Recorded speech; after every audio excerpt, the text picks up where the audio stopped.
Alors, on prie. Seigneur Jésus, merci beaucoup parce que tu nous inspires à travers des personnes. Et c'est vrai que tu nous as beaucoup inspirés en tant que mouvement adventiste, mais aussi en tant que chrétien, avec le parcours de vie d'Ellen White. Je demande, Seigneur, maintenant que toi, tu puisses être avec nous, qu'on puisse vraiment prendre des choses par rapport à ce qu'elle a vécu et que cela puisse nous toucher le cœur, Seigneur. Je demande vraiment qu'on puisse passer un chouette moment ensemble, qu'on puisse rester connectés et voilà, que toi, tu puisses nous parler au milieu de tout ce qui sera dit. Qu'à la fin, on puisse tous partir avec un message qu'on a reçu de ta part. C'est ce que je te demande au nom de Jésus. Amen. Donc, petite note aussi avant de commencer. Tous les textes d'Ellen White qui apparaîtront affichés ont été traduits par moi. Donc, si jamais, s'il y a un truc de français, erreur d'orthographe n'existe pas. Mais s'il y a un truc qui c'est un peu bizarre, voilà, vous savez, ça sera toujours compréhensible, mais vous savez d'où ça vient. Très bien. On y va? Donc, le parcours de vie d'Ellen White. Très bien. Commençons comme d'habitude avec le plan. Qu'est-ce qu'on va voir? Comme ça, votre curiosité peut déjà commencer là. Hein? Vous commencez à saliver par rapport à ce qu'on va voir. Première chose, c'est un début tumultueux. Peut-être vous savez bien, mais la vie d'Ellen White a mal commencé. Vous allez voir. Après, on va parler de sa conversion. Comment est-ce qu'Ellen White s'est converti? OK? Et l'appel prophétique, bien sûr, il devra être au menu. L'œuvre des publications, c'est aussi quelque chose qu'on va aborder. Les voyages de Ellen, parce qu'elle a quand même voyagé peut-être plus que beaucoup d'entre vous. Hein. Et voilà, on termine avec le repos d'Ellen. On l'appelle Ellen et pas Ellen White pour plusieurs raisons. La première raison, c'est que beaucoup de moments qu'on va aborder, et ça s'appelait pas encore Ellen White, parce qu'il n'était pas encore marié. Okay? Deuxième chose, c'est qu'on arrive à appeler la personne par le prénom quand on le connaît bien. Et aujourd'hui, j'aimerais qu'on puisse avoir cette relation, qu'on puisse, au-delà de tout ce qu'elle a dit et qu'on connaît, on puisse se connecter avec la personne. Et peut-être, même si elle n'est plus là, avoir un petit sentiment d'amitié envers Ellen White. Alors, un début tumultueux, sa vie n'a pas été facile, déjà dans le contexte historique où elle va naître aux États-Unis, mais c'est pas de ça que j'aimerais vous parler. J'aimerais vous parler de comment ça a été pour elle depuis le début. Il y a un détail que beaucoup de personnes ne savent pas, c'est qu'en fait, du mariage des parents d'Ellen White, Robert Harmon et Eunice Harmon, malheureusement, pas de photo de la dame, il y en a quand même une photo de l'homme, là. On sait qu'il était un fabricant de chapeaux, ok, et qu'Ellen White aidait à la maison à faire ses chapeaux, et que pour finir, il va venir dans une grande ville par rapport au petit village qu'il habitait avant, Portland, Maine, à cause de son business, parce qu'il croyait faire plus d'argent là-bas. Il avait 8 enfants, et les plus petits, c'était les jumelles. Les jumelles Ellen Harmon, qui après est devenue White, et Elizabeth Harmon, qui est devenue Banks. Donc, je ne sais pas si vous savez, mais Ellen White avait une jumelle. Pas juste une sœur, mais une sœur jumelle.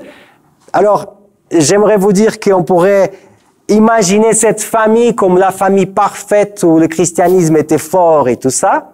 Oui, pendant un moment, ils étaient tous à l'église méthodiste, ils étaient tous bien connectés et tout ça. Mais il y aura certaines choses qui vont faire que la jumelle de Ellen White ne va pas vraiment devenir une chrétienne. Alors, Ellen White décrit la maison de sa sœur à la fin de sa vie comme une maison où il n'y avait pas de prière. Et en fait, c'est étonnant, mais en même temps, ça montre que la vie n'est pas toujours rose. Ok. Par contre, les parents d'Ellen White, ils ont pleinement accepté ce qu'elle recevait comme vision. Ils ont été accrochés et elle a même reçu ses parents dans sa maison et s'en occupé d'eux à la fin de leur vie. Mais je vous parlais de quelque chose de tumultueux. Un terrible accident qu'elle va vivre quand elle avait 9 ans. Et elle-même, elle va raconter qu'est-ce qui s'est passé. Alors, vous allez voir beaucoup de textes qui viennent de ce livre-là, Life Sketches of Ellen White. Malheureusement, je ne l'ai pas trouvé traduit en français. C'est dommage parce que c'est une sorte d'autobiographie de Ellen White. Okay? Alors, qu'est-ce qu'elle dit? À l'âge de 9 ans, j'ai eu un accident qui allait affecter ma vie entière. En compagnie de ma sœur jumelle et d'une de nos camarades, je traversais une place de la ville lorsqu'une fille d'environ 13 ans s'étant fâchée pour une quelconque futilité, lança une pierre qui me frappa le nez. Attourdi par le coup, je suis tombé à terre et j'ai perdu connaissance. Donc l'historien adventiste George Knight dit qu'elle est restée entre la vie et la mort pendant plusieurs semaines. Et j'ai écouté un pasteur dire que c'était 3 semaines de coma. J'ai pas trouvé une source pleinement fiable, mais en tout cas, on voit jusqu'à quel niveau ça a été fort. Aujourd'hui, quand on a un truc comme ça, qu'est-ce qu'on fait avec la personne? Téléphone, ambulance, hôpital. Pas à l'époque. Donc, regardez ce qui va se passer, c'est qu'en fait, elle va rester déjà défigurée parce que chirurgie plastique et tout ça, ce que vous pouvez imaginer non plus à l'époque, et elle va affronter les difficultés d'avoir été défigurée en tant qu'enfant. Elle raconte dans le même livre, regardez ce qu'elle dit. J'ai retrouvé des forces très lentement. Lorsque j'ai enfin pu rejoindre mes jeunes amis pour jouer, j'étais obligé d'apprendre la dure leçon que notre apparence personnelle influence souvent la manière dont nos camarades nous traitent. Ah oui, les enfants, ils n'ont pas de filtre. Donc, si tu ressembles à quelque chose, ils vont te dire direct. Ellen White, elle a vécu ça quand elle était petite. Et si tu as vécu n'importe quel type d'harcèlement, tu sauras maintenant que la personne que tu lis, c'est quelqu'un qui a là aussi vécu. En plus de ça, et on avait déjà abordé la question de l'incapacité. Clairement, elle serait mise à l'AI si elle habitait en Suisse, pas à l'époque, mais regardez comment elle décrit son incapacité. Ma santé semblait être irrémédiablement compromise. Pendant 2 ans, je ne pouvais pas respirer par le nez. 2 ans. OK? Et ne pouvait que très peu fréquenter l'école. Elle me semblait impossible d'étudier, de retenir ce que j'apprenais. Avait aussi le problème, c'est que sa main tremblait beaucoup. Donc, à 9 ans, vous venez à peine d'apprendre à écrire. Donc, c'était vraiment difficile. Il n'y a pas les stylos qu'on a aujourd'hui. Donc, déjà, avec les stylos d'époque, écrire, c'était quelque chose. Et là, et se sent obligée à quitter l'école, chose qu'elle a beaucoup marquée parce qu'elle adorait l'école. Donc, son histoire de vie montre justement combien elle aimait écrire. Donc, on l'a ôté quelque part ça. Mais malgré le fait que d'un côté plus personnel, il y avait tous ces soucis, il y avait aussi un autre côté qu'on peut appeler un côté plus spirituel, où aussi d'autres choses se passaient. Je vous avais dit au début, famille méthodiste, bien engagée dans l'église. Cette fille, les amis, elle a été mise dedans comme Obélix, hein? Vraiment née dans la marmite. Mais j'aimerais vous dire quelque chose de très intéressant, parce que moi-même, je suis aussi tombé dans la marmite quand j'étais petit, pour prendre la phrase d'Obélix. Devant moi, j'ai des personnes qui sont dans le même cas de figure. Certainement, les gens qui regardent à la maison, il y en a beaucoup. Et c'est vrai que quand tu viens de l'extérieur, tu peux dire, il y a ce moment-là qui m'a marqué et que j'ai changé. OK? Et après, tu continues ton cheminement et tu continues à changer des choses. C'est comme ça, la vie chrétienne. Mais il y a un moment que c'est vraiment le moment. Tant que nous, quand on est né à l'église, on a des fois cette impression qu'il nous manque ça. Qu'on n'a pas eu ce grand moment en qui on s'est converti et que les choses ont changé. Alors, Ellen White, on va voir que sa conversion, ce n'est pas un moment très spécifique, on pourrait choisir un ou l'autre, mais c'est quelque chose de plus progressif. Alors, on va voir avec ce qu'elle nous explique. Donc, je vous ai déjà dit méthodiste, donc avec tout ce qui va avec, enseignement biblique depuis petite et tout ça.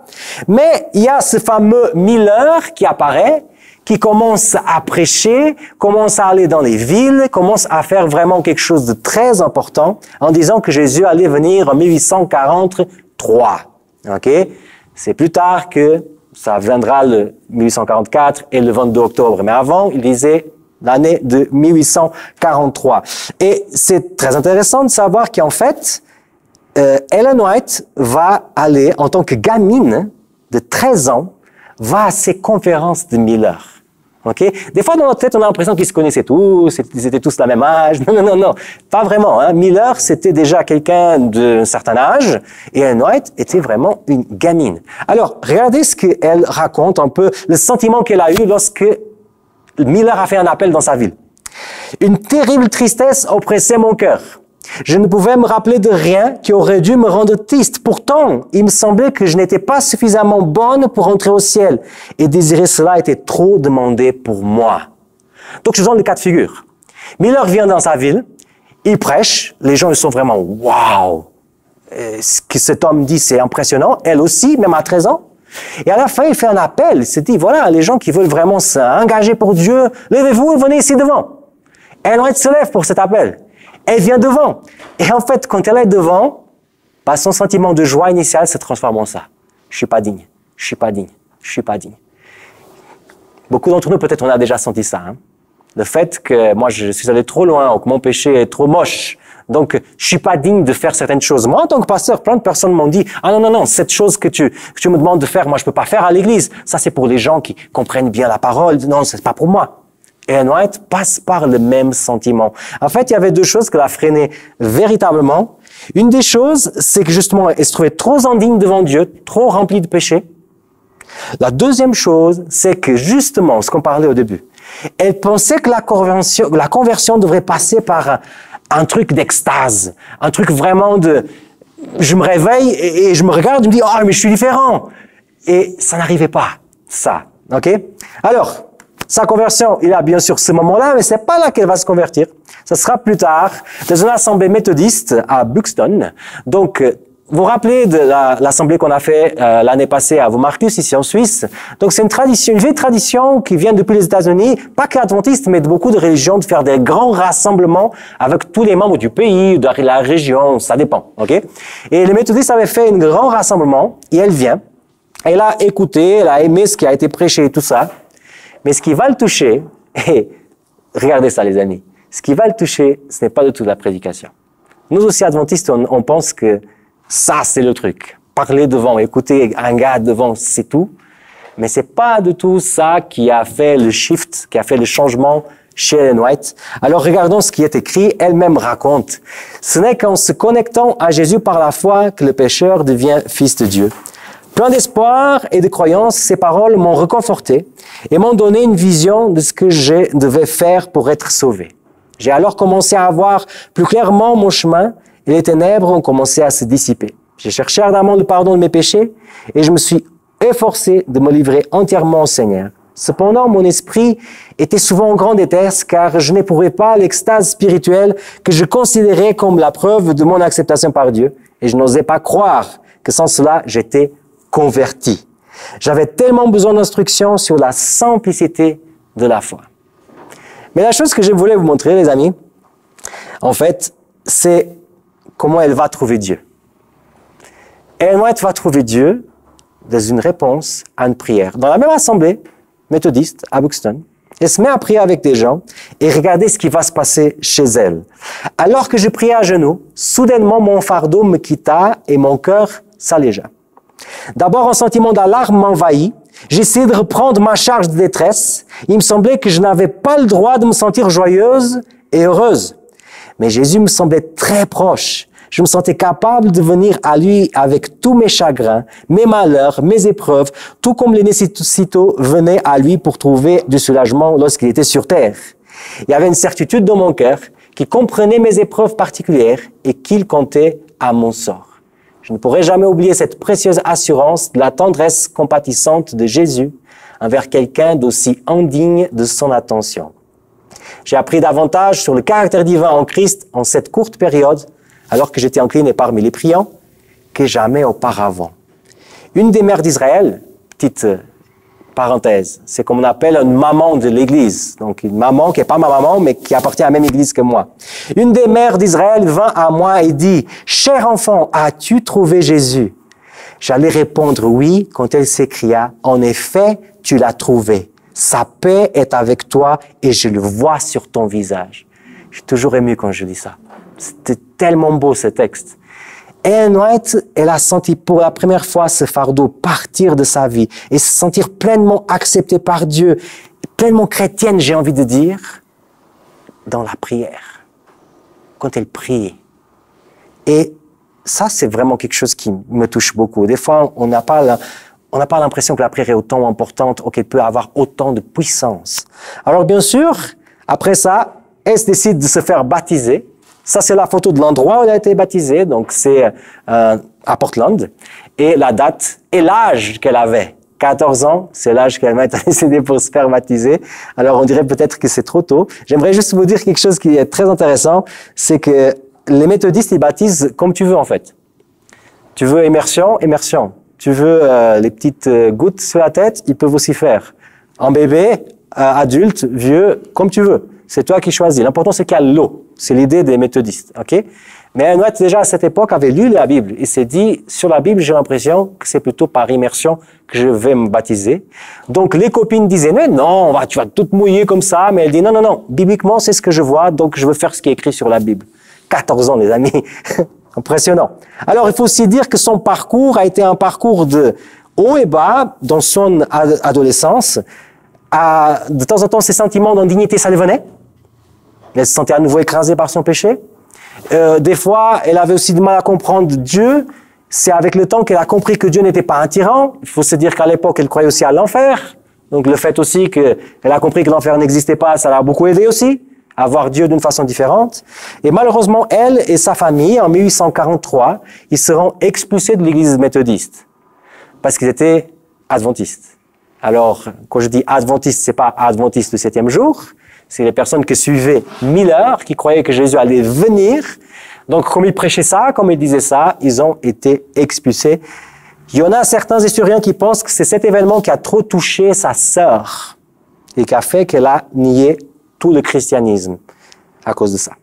Donc, si on continue, on va voir que voilà, 14 ans, le temps passe et va arriver le moment de son appel prophétique. J'aimerais vous dire que avant qu'elle ait eu sa première vision, elle va vivre déjà des choses spirituelles assez intéressantes avec Dieu. Je vais vous partager une en tout cas. Alors, elle a vu certains songes, ok, et sa maman a dit, ces songes, ils viennent de Dieu. Tu dois aller parler avec ce pasteur jeune. Hein? Il y a beaucoup de personnes qui font ça. Hein? Tu dois parler avec ce pasteur jeune. Et voilà, c'était un gars qui s'appelait Levi Stockman. Ok, donc c'était pas du tout un pasteur adventiste. Il n'existait pas d'église adventiste à l'époque. Ok, il y avait les Millérites, aussi appelés adventistes, mais c'était un pasteur méthodiste d'une trentaine d'années. Et il dit, il faut que tu ailles parler avec lui, tu racontes tes songes à lui. Et elle va, et regardez ce qui va se passer. En entendant mon histoire, il a posé sa main avec tendresse sur ma tête, en disant, les larmes aux yeux, « Hélène, tu n'es qu'un enfant. Ton expérience est vraiment singulière pour quelqu'un de ton âge. Jésus doit te préparer pour une œuvre spéciale. » Donc ce gars, il a eu quelque chose, un toucher de l'esprit qui s'est dit, c'est pas juste quelques songes d'une gamine, il y a quelque chose de spécial qui est en train de se préparer là. Et je pense qu'il avait bien raison, n'est-ce pas? Alors, le moment qu'elle sera vraiment appelée par Dieu à être prophétesse, ou en tout cas à commencer à avoir des visions, ça sera peu de temps après. Et devinez-vous où cela a été? Dans une réunion de prière. Alors, il dit comme ça le texte. Peu de temps après, la fin de l'année 1844, j'ai eu ma première vision. J'étais en visite chez Madame Hines à Portland, une chère sœur en Christ, avec qui mon cœur était lié. Nous étions 5 femmes, toutes à genoux, paisiblement devant l'autel familial. Pendant que nous prions, la puissance de Dieu est venue sur moi comme je l'avais jamais ressenti auparavant. Et là, si vous lisez le reste de la page, elle commence à raconter tout ce qu'elle a vu. Ok? Avant d'aller dans ce qu'elle a vu, petite note intéressante. Donc, la grande déception, c'est en octobre de 1844. Donc, grande déception, c'est là que toutes les personnes qui croyaient que Jésus allait venir le 22 octobre 1844, ils ont vu que Jésus n'est pas venu. Ok? Et les amis, aujourd'hui, on sait l'histoire, hein? On sait quel était le problème, quelle est la solution du problème. Bon, à l'époque, les gens étaient délaissés, mais vous pouvez pas imaginer, vraiment mal. Ok? Dieu laisse passer un mois sans rien. Pas de réponse. Il dit absolument rien. Mais après, encore un mois, il va donner une réponse à travers de Ellen White. Qu'est-ce que je veux vous apporter avec ça? D'expérience, je sais que c'est comme ça que Dieu travaille. Il y a un pépin qui nous apparaît dans la vie. On sait que le Seigneur, il est là, mais il ne nous donne pas tout de suite la chose. Et je vois quelques têtes qui bougent en même temps, parce que vous l'avez vécu. C'est comme ça que Dieu fonctionne. Je ne sais pas pourquoi il fait ça. Je pourrais avancer 2 ou 3 idées, mais je ne vais pas me permettre de dire pourquoi Dieu fait ceci ou cela, en tout cas pas aujourd'hui. Mais c'est impressionnant comme on voit ce schéma dans sa vie, dans notre vie. Et quelque part, en tant que chrétien, il faut se dire, moi je ne suis pas avec Dieu parce qu'il me répond vite, je suis avec Dieu parce qu'il me répond. Et c'est à lui de dire quand. Alors, c'est en priant qu'elle a cette vision, et la vision, c'était quoi? De façon très synthétique, ça fait 3 pages, ok, avec beaucoup de détails. Donc, en fait, elle a vu le mouvement adventiste, elle a vu les personnes qui étaient déçues de 1844. Et dans sa vision, il marchait dans un chemin étroit, ok? Mais ces chemins étroits, il n'allait pas dans une falaise. Parce que c'est ce que tout le monde pensait. On s'est trompé. Là, on va dans une mauvaise direction. Et il dit qu'en fait, le chemin, c'était dans la direction de la Nouvelle Jérusalem. Et à côté de ce chemin, il voyait que quand il gardait les yeux avec Jésus, il marchait bien. Mais dès qu'il retournait les yeux de Jésus, il commençait à se désanimer, on dit ça en français, à tomber le désespoir et à revenir en arrière. Après, elle voit que tout le monde n'était pas nécessairement d'accord dans cette ligne, il y avait des opinions différentes, ok? Et finalement, il y a la venue du Christ qui vient. Ils sont tous apportés dans la Nouvelle Jérusalem et ça se termine la vision d'une façon très raccourcie et simpliste. Parce que c'est quand même beaucoup de choses. Ce que a été l'interprétation d'Ellen White par rapport à ça, c'est il y a quelque chose qui nous manque, mais on n'est pas dans une mauvaise direction. Et c'était vrai. Le calcul 22 octobre 1844 est parfait. Parfait. Moi, je l'ai fait moi-même pour essayer de voir si c'était une autre chose ou pas. C'est parfait. Mais ils n'avaient pas encore compris. Et Dieu fonctionne comme ça avec nous aussi. Je vous dis souvent ici à l'église, Dieu, avant de donner une mission, donne une direction. Et la vision de White est là pour dire, la direction est bonne, mais vous n'êtes pas encore à l'étape où je vous explique qu'est-ce qui va se passer. Alors, après cette vision, bien sûr, c'est là que commence le ministère public d'Ellen White, parce que, voilà, même en étant juste une adolescente, les gens, ils entendaient la vision, ils étaient touchés, ils étaient réconfortés, encouragés, ils disaient, viens dans mon église, prêcher, viens raconter ceci, viens raconter cela. Rappelez-vous, elle avait 17 ans. 17 ans. C'est vrai qu'on imagine toujours ces photos qu'il y en a d'Ellen White, donc elle était déjà Madame White. On imagine toujours comme ça. Mais elle était une gamine. 17 ans. OK? Et elle commence déjà à aller prêcher à droite et à gauche, comme le dit bien ce texte-là. En conséquence, elle a commencé à voyager plus largement pour présenter son message. Bien sûr. Mais cela a créé un problème. Elle ne pouvait pas voyager seule et aucun membre masculin de sa famille n'était en mesure de l'accompagner. Les amis, 19e siècle, ok? Une solution temporaire est apparue lorsqu'un jeune pasteur du nom James White a accepté de voyager avec elle et une ou deux compagnes féminines en tant que protecteurs. Cet arrangement, cependant, les a exposés aux critiques. Bien sûr! Et ils avaient raison de critiquer, ils se sont mariés, hein? Non, je rigole.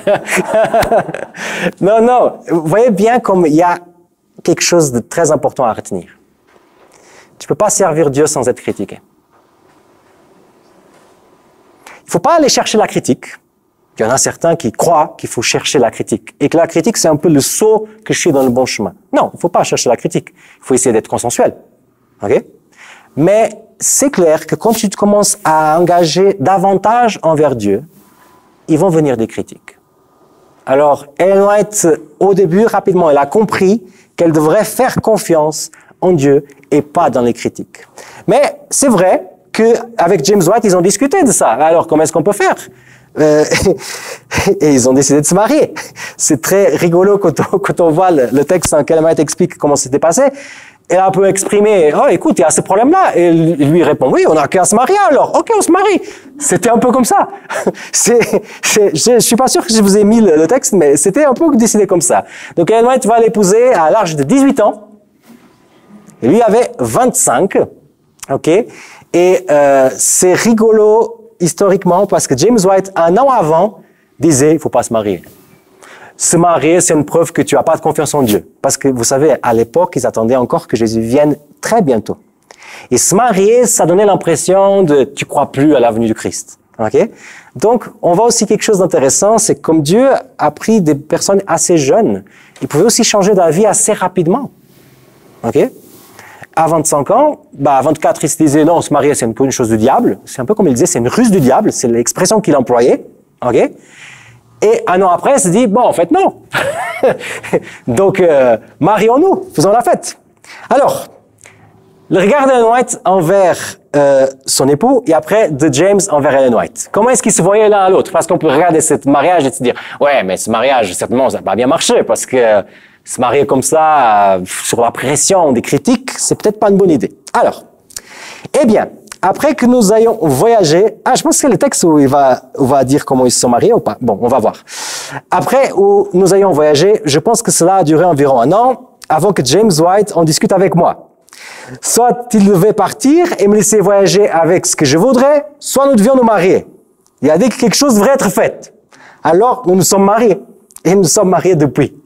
Bien qu'il soit décédé, donc elle écrit ça plus tard, bien qu'il soit décédé, je pense qu'il est le meilleur homme qui a jamais foulé le sol.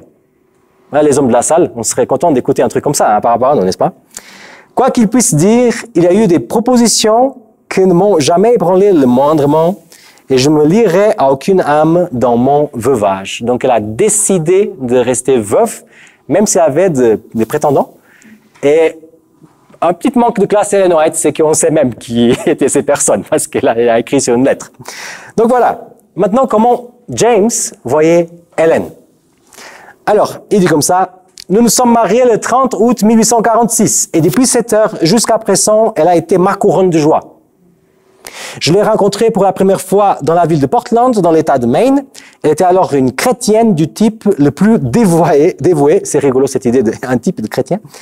Et bien qu'elle n'ait eu que 16 ans, elle était une ouvrière dans la cause du Christ en public et de maison en maison. Elle était une adventiste convaincue. Et pourtant, son expérience était si riche et son témoignage est si puissant que les ministres et les hommes influents de différentes églises recherchaient ses services en tant qu'exhortatrice dans leurs diverses congrégations. Mais à cette époque, elle était très timide et ne pensait guère qu'elle serait amenée à parler en public devant des milliers de personnes. Okay? Donc, elle le connaissait déjà avant qu'elle a eu sa première vision, mais elle a épousé à 18 ans, un an après sa vision. Okay? Je pouvais m'arrêter là, mais en fait, je vais vous dire quelque chose qui est très important. Ellen White n'a pas eu un mariage parfait. Il y a eu même un moment que James et elle, malgré toutes les belles choses que vous venez d'entendre, ils se sont séparés. Pas sur le papier, mais géographiquement. OK? Et qu'ils se sont dit, écoute, je pense que c'est peut-être mieux pour nos ministères qu'on ne soit pas ensemble. Parce que, et entre nous les amis, c'était quand même un peu concurrent, les ministères.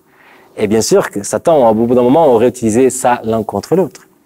Mais il y a un truc qui est intéressant dans leur façon, et c'est aussi leur histoire, c'est qu'à un moment qu'il dit, écoute, j'ai pas envie de la voir, mais si Dieu me montre que je dois aller la voir dans une telle assemblée, j'y serai. Et après, par l'histoire, on sait qu'il a été. Donc, on sait que Dieu l'a montré quelque chose. Ok, donc, je ne vais pas vous présenter un mariage idyllique qui n'a pas de problème. Déjà, ça n'existe pas. Mais chez eux, non plus. Il y avait ça aussi. Il y a même des petites lettres qui en a des deux où ils se cassaient un peu le sucre dans le dos de l'autre. Donc, voilà. Mais malgré toutes ces choses qu'ils ont vécues, ils ont quand même réussi à trouver le consensus pour rester ensemble et pour voir le positif dans l'un et dans l'autre. Alors, c'était aussi très difficile au bout d'un moment parce que James White, au long de sa vie, il a eu 5 AVC, dont un qu'il a laissé paralysé. Et c'est ça qui va aussi faire qu'il va mourir de façon assez prémature. Okay? C'est que sa maladie, ça l'a fait que sa santé tombe beaucoup. Et une chose intéressante, vous savez, en portugais, on dit mulher doente, mulher para sempre. Ça veut dire femme malade, femme pour toujours. Et c'est vrai que Ellen White, c'était la personne qui était toujours malade, et elle est restée longtemps. Et lui, c'était celui qui était fort, mais avec ses AVC, ça a quand même cassé un peu la santé. Alors, après qu'ils se sont mariés, il y a quelque chose qui va se passer. Parce qu'ils étaient mariés, et leur focus, c'était, on va dans un endroit et on prêche. Et des fois, ils faisaient à deux. OK? Ils savaient qu'il était plus fort dans la question Bible, donc ils faisaient Bible. Et après, comme on a vu dans le texte avant, c'est elle qui exhortait. Et ils faisaient à 2 voix. Intéressant, hyper progressiste pour l'époque. Mais il y a quelque chose qui a vraiment changé la direction du ministère d'Ellen White et aussi de James, c'est l'œuvre des publications. Alors, il faut vous dire que les publications à l'époque, c'était la haute technologie. Aujourd'hui, imprimer, on imprimait à la maison.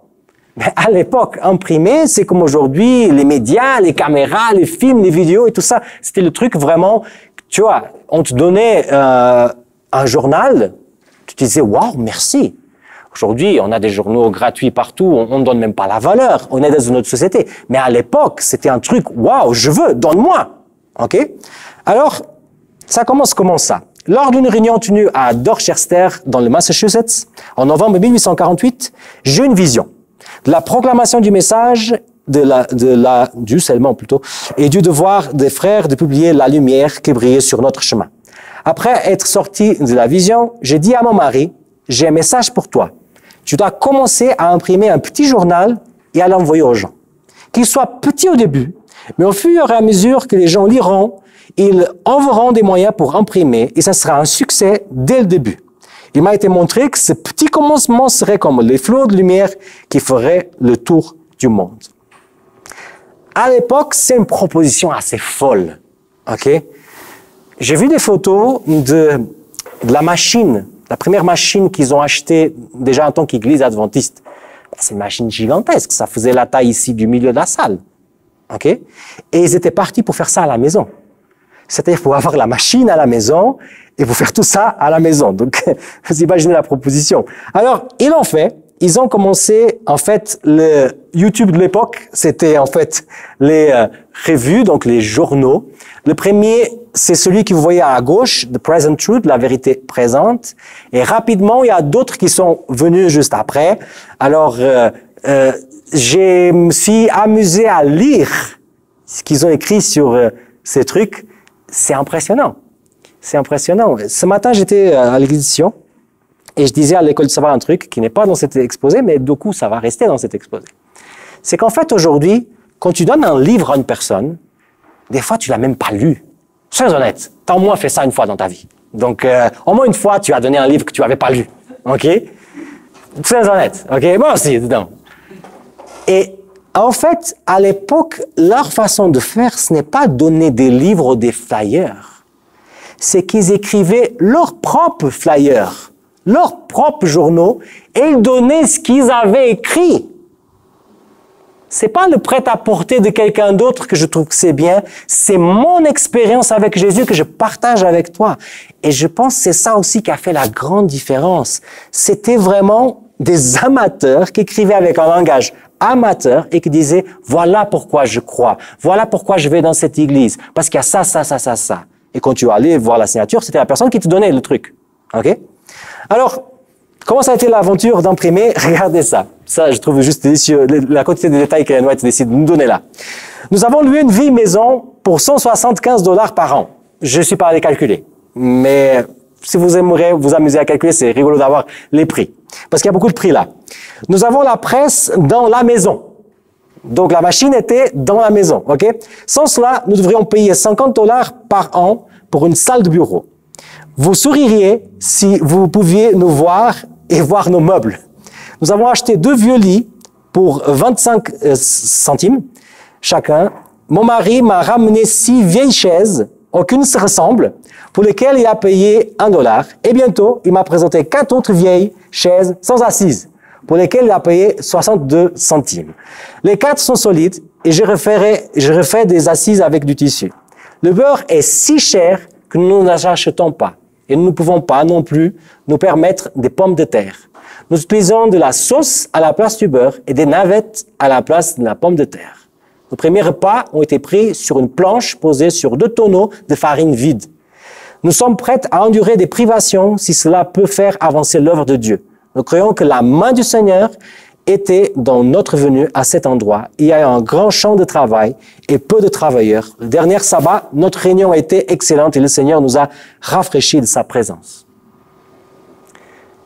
Elle a pas mis le détail qu'il y avait d'autres personnes qui habitaient aussi à la maison. Donc, ils n'étaient pas tout seuls. Hein.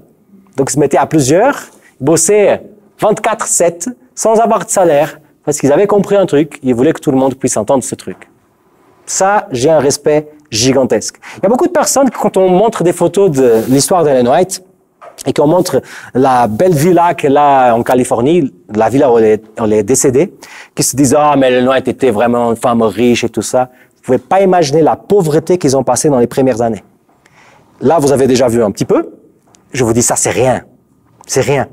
Elle a dit qu'elle a tellement fait des retouches sur le manteau de son mari qu'au bout d'un moment, elle ne savait même pas, en regardant, quel était le tissu du manteau. L'initial. Tellement il y avait des retouches là-dedans. Il était obligé de mettre ses enfants 2 ans après leur naissance avec des amis qui s'occupaient de leurs enfants parce qu'ils n'avaient pas l'argent pour s'occuper de ses propres enfants. Et elle raconte que c'était un truc déchirant. Tous les mamans et papas de la salle imagineraient ça. Mais, bien ou mal, et on peut critiquer certaines choses, c'est pas parce que c'est Ellen qu'on peut rien critiquer, on peut pas reprocher qu'ils n'avaient pas le cœur dans l'œuvre de Dieu. Ça, on peut pas les reprocher. Ils avaient vraiment le cœur dans l'œuvre de Dieu. Alors, ils vont commencer à être plus connus. Après 1863, l'Église adventiste va s'organiser en tant qu'Église. Okay. Nos pionniers, ils voulaient pas ça depuis le début parce qu'ils se disaient que le souci de toutes les religions du monde, c'est lorsqu'ils se sont organisés et qu'on ne devrait pas s'organiser, que Jésus était aux portes et tout ça. Mais au bout d'un moment, ils se sont dit, ouais, mais c'est une galère de gérer tout ça si on n'a pas une institution. Si on n'a pas quelqu'un qui puisse centraliser tout ça. Donc, ils sont quand même organisés. Et Ellen White va commencer à voyager beaucoup. Et la question, c'est pourquoi est-ce qu'elle voyageait autant? Sur la carte, vous voyez tous les pays où Ellen White a voyagé. Donc, on verra plus en détail dans quelques moments, mais peut-être qu'elle a voyagé plus que certains qui sont dans la salle, je sais pas. On est quand même en Suisse, mais voilà. En fait, elle a passé toute sa vie à aller d'un endroit à l'autre. Et sa vision pour les voyages venait d'un texte biblique. Ce texte biblique est le suivant. Marc 8, 16 à 18. Il dit comme ça. Personne, après avoir allumé une lampe, la recouvre dans un vase, ni le met sous un lit. Mais on la met sur le porte-lampe afin que ceux qui entrent voient la lumière. Il nous semble logique, ça. Okay? Donc, pour elle, c'était un peu ça. Vous devez avoir des vues plus larges, disait Ellen White. Votre lumière ne doit pas être mise sur le boisseau ou sur un lit, mais sur le chandelier afin qu'elle puisse éclairer tout ce qui sont dans la maison. Votre maison est le monde. Donc, elle s'est dit, je pourrais rester en Amérique, tout le monde me connaît, tout ça, je suis très respecté, mais il faut aller à l'extérieur. Il faut aller à l'extérieur. Il y a toujours cette idée missionnaire dans le point de vue de nos pionniers et bien sûr aussi de Ellen.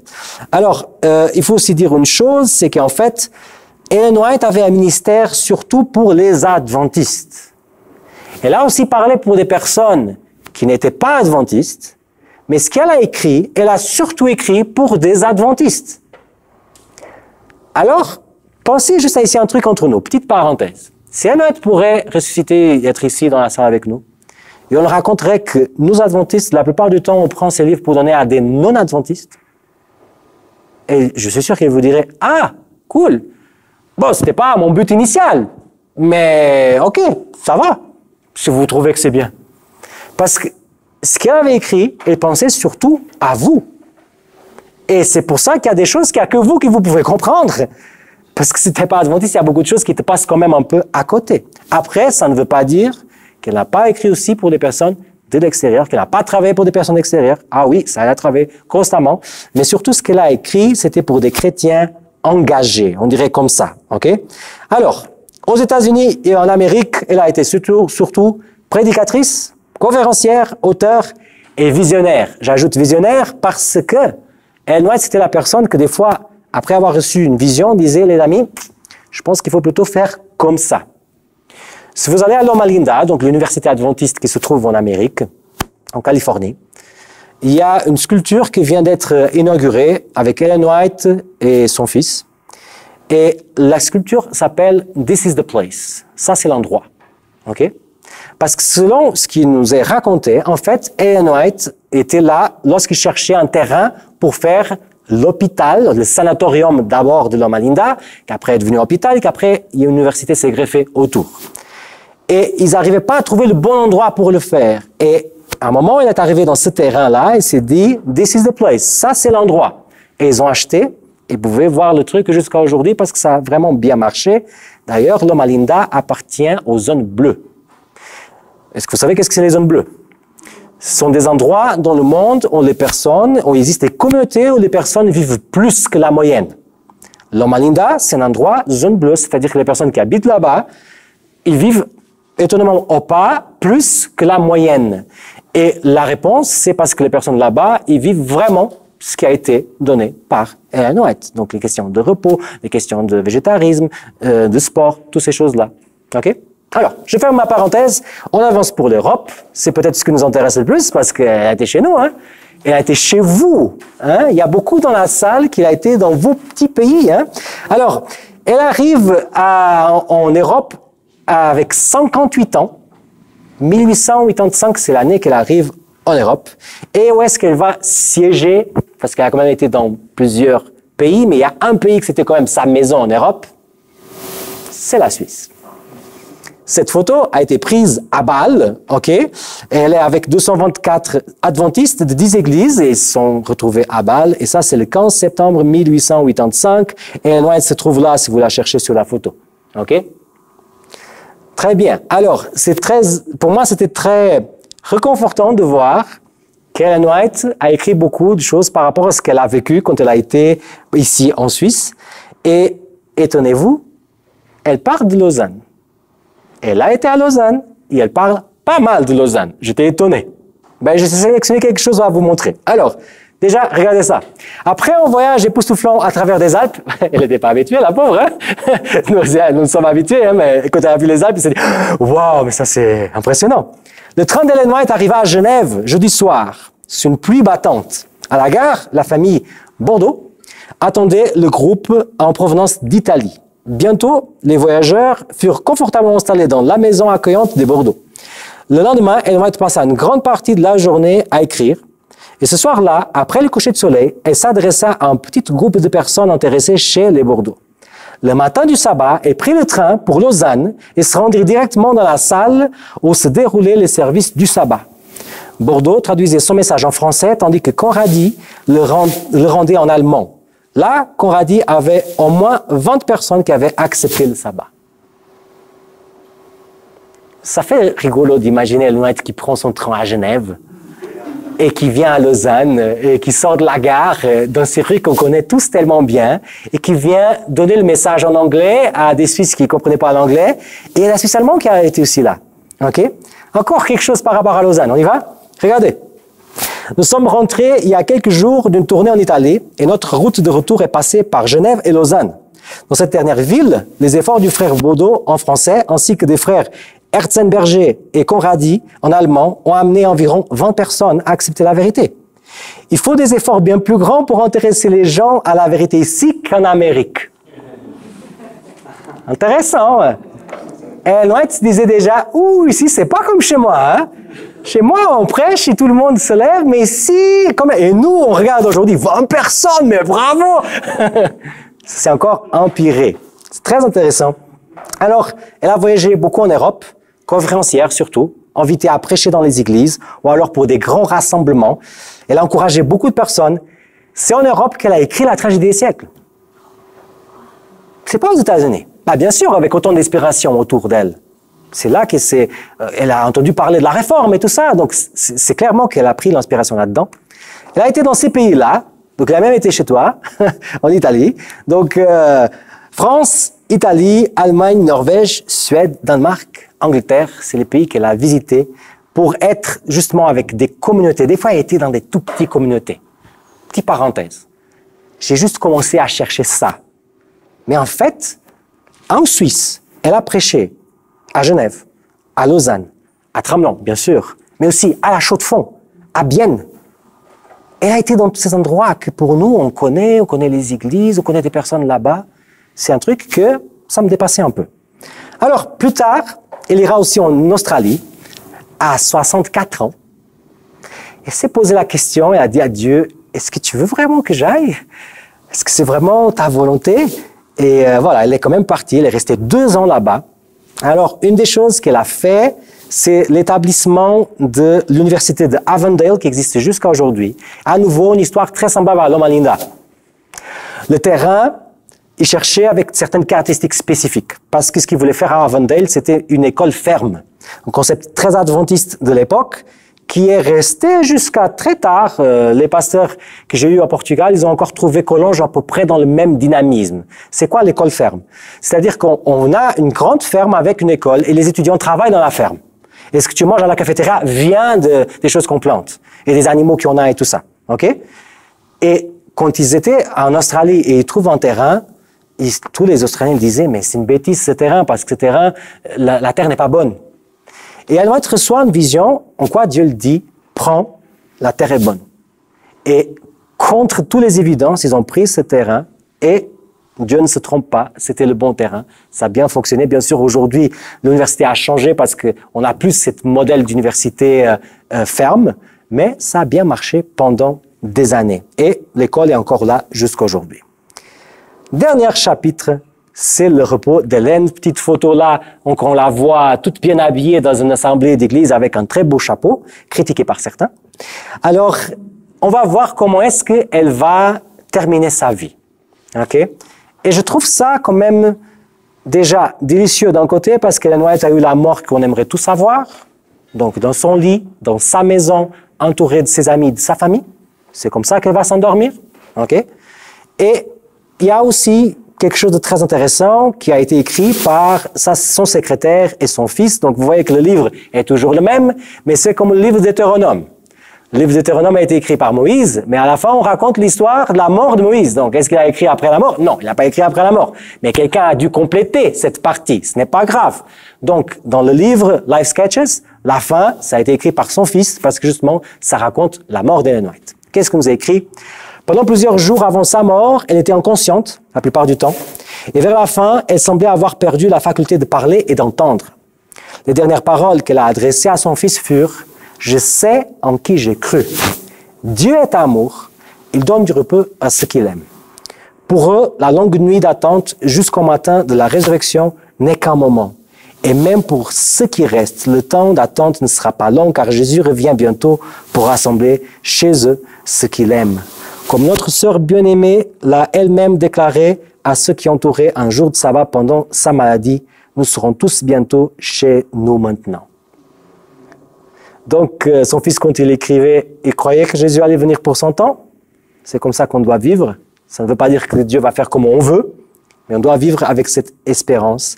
Je attire aussi votre attention par rapport à la personne qui est restée accrochée à Dieu jusqu'à la fin de sa vie, jusqu'aux dernières secondes de sa vie.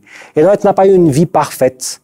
Elle n'est pas exempte d'erreurs. Elle a même un texte quand elle dit « Je ne suis pas infaillible, j'ai commis beaucoup d'erreurs dans ma vie ». Elle n'a jamais aussi dit qu'elle avait toute la vérité, mais on ne peut pas dire que ce n'est pas une femme inspirante. Quelqu'un qui, quand on entend son histoire, on se dit « Purée, ça me percute le cœur, ça me donne envie d'être une meilleure personne ». Alors, en résumé, le texte biblique de Paul. « Car quand je suis faible, c'est alors que je suis fort ». C'est l'histoire de la vie d'Ellen White. Ça pourrait être le résumé de sa vie. Lorsque je suis faible, c'est en fait là que je suis fort. Connaître Jésus fait la différence. C'est le moment qu'elle a connu Jésus, sa vie a changé. Et Ellen White était surtout une personne qui pointait vers Jésus. Son ministère était un ministère de pointer vers Jésus, pas de pointer vers elle-même. Hélène a pleinement accepté la mission que Jésus lui a donnée, et moi. Parce que Dieu a aussi une mission pour toi. Il a tapé à la porte d'Ellen White, mais il tape aussi à la tienne. Il y a un truc qu'il n'y a que toi qui arrive à faire avec le Seigneur. Quatrième chose, que sommes-nous prêts à faire pour que d'autres entendent le message de Jésus? Alors, c'est clair que je ne suis pas très dans l'idée que mettre la famille en difficulté, des enfants loin et tout ça, j'ai quelques doutes par rapport à ça, même si elle l'a fait, ok, et même si elle est beaucoup repentie après de l'avoir fait. Mais cette idée de se dire, je suis capable à me donner pour que d'autres personnes puissent écouter Jésus, c'est quelque chose qui me touche beaucoup. Et la dernière chose, que faisons-nous de l'héritage d'Hélène dans notre pays? Hélène a été là, dans ce pays. Elle a passé dans les rues que nous on passe et la marque est encore aujourd'hui. Est-ce qu'on laisse aussi une marque dans le pays où le Seigneur nous a amenés ou dans le pays dont on est né? Voilà, c'est la réflexion que j'aimerais vous donner. Amen.